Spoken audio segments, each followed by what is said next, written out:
Ƙasar Amurka ta sanya sabbin takunkumai kan ƙasar Jamhuriyar Musulunci ta Iran, wadda a yanzu za mu ambato maku su ku ji. Haka zalika Iran ta mai da martani kan cewa takunkuman ƙasar Amurka ba sabon abu bane a gare ta, don haka ba zai dame ta ba.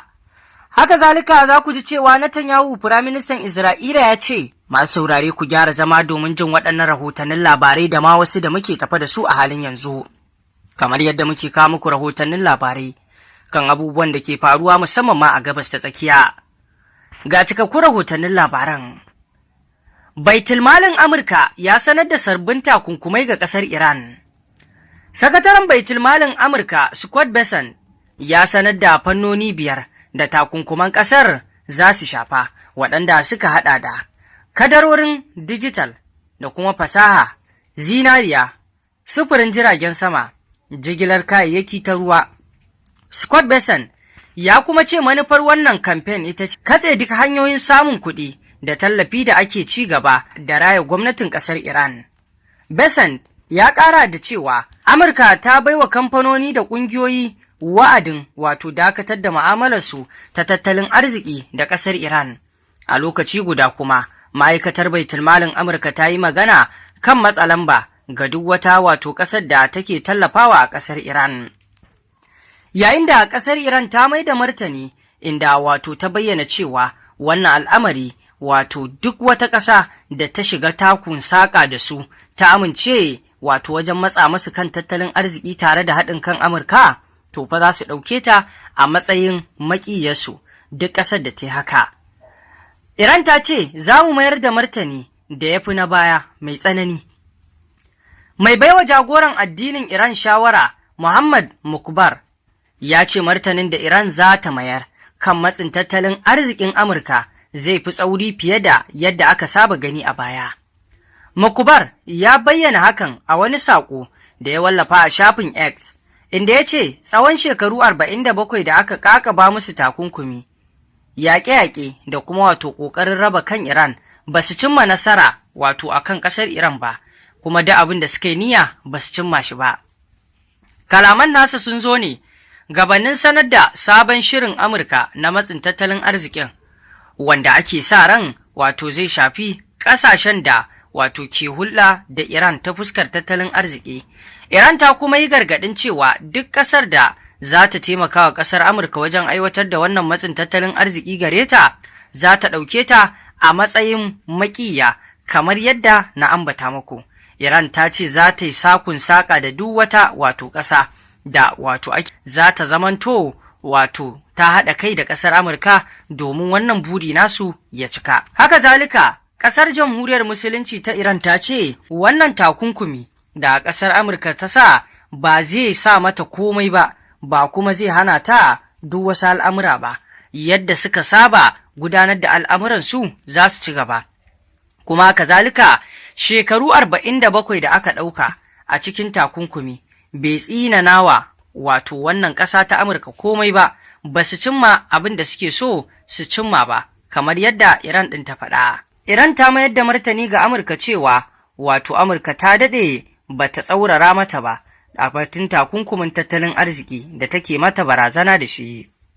Tana mai cewa tana da ƙwarin gwiwa cewa abokan hulɗar kasuwancinta za su bijirewa duk wani matsin lamba daga Washington. Ministan kuɗin Iran Ali Madanizadeh ya ce takunkumin ba sabon abu bane ba ga ƙasar Iran.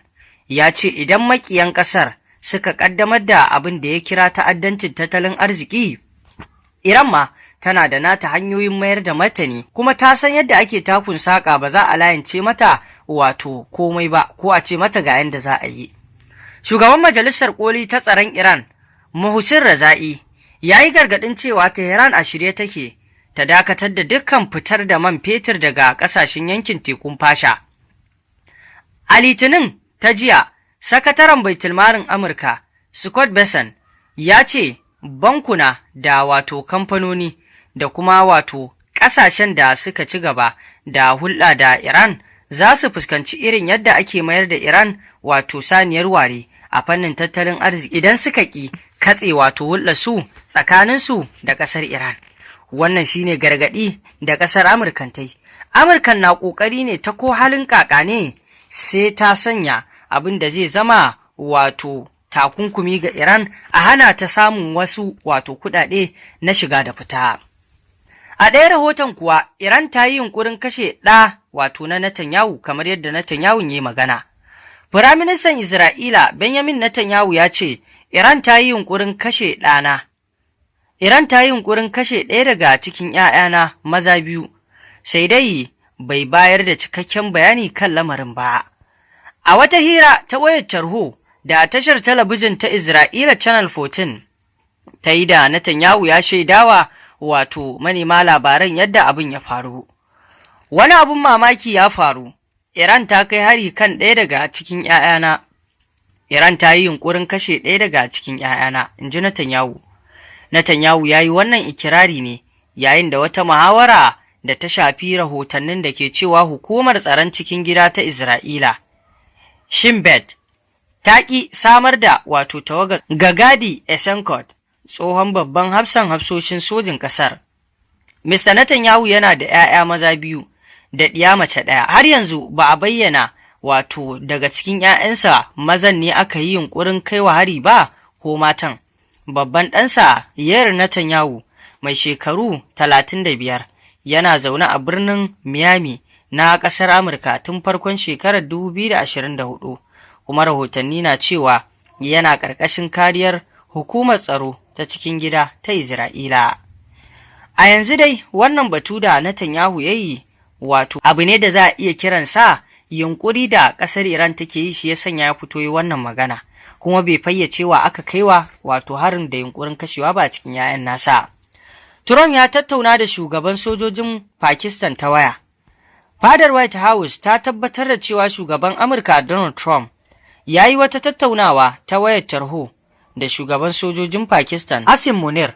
Tattaunawar tasu na zuwa ne jim kaɗan kafin Munir ya tafi Tehran, wato ƙasar nan ta Iran.